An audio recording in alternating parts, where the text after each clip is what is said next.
في المقطع ده انا هقول لكم احنا كرجاله بنحب امتى وبنحب ازاي. كراجل هقول لكم مشاعرنا بجد، يعني هقول لكم كل حاجه من جوانا احنا بنحسها ازاي عشان تعرفوا تفرقوا ممكن الراجل اللي بيحبك بجد او الراجل اللي بيتسلى او الراجل اللي هو بيحبك اي مصلحه ايا كانت وبعد كده هيسيبك.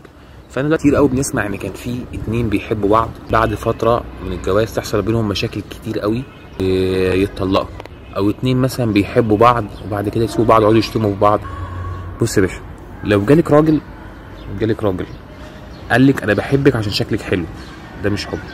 طب لو جالك راجل قال لك انا بحبك عشان انا بحس معاكي بوقت جميل او وقت سعيد، ده مش حب.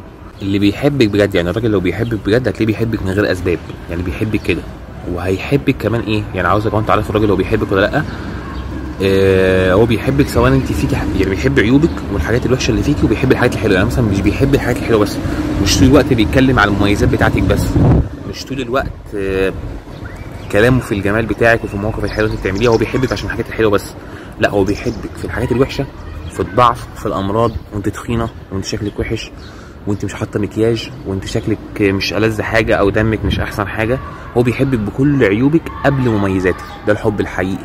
يعني احنا بالنسبه لنا الحب اللي بجد ان انا احس ان انا مسؤول عن انثى، مسؤول ان انا اخليها مبسوطه، اخليها تبقى فرحانه، يعني مسؤول عن امانها المادي، امانها المعنوي، مش ان هي عاجزه ما تعرفش تعمل حاجه، لا احساس كده جوايا ان انا عاوز امنها، عاوز ان هي تبقى في امان، عاوز ان هي تبقى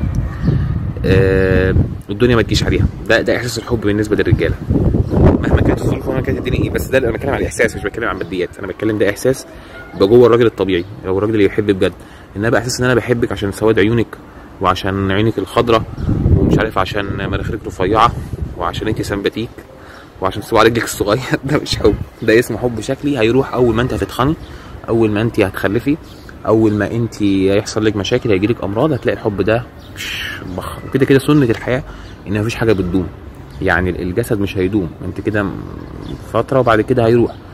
انما حب الارواح والحب الحي اللي هو من غير اسباب، انا حاسس كده انا بحبك كده مفيش اسباب واضحه وبحبك بكل عيوبك قبل مميزاتك، ده الحب الحي بالنسبه للرجاله.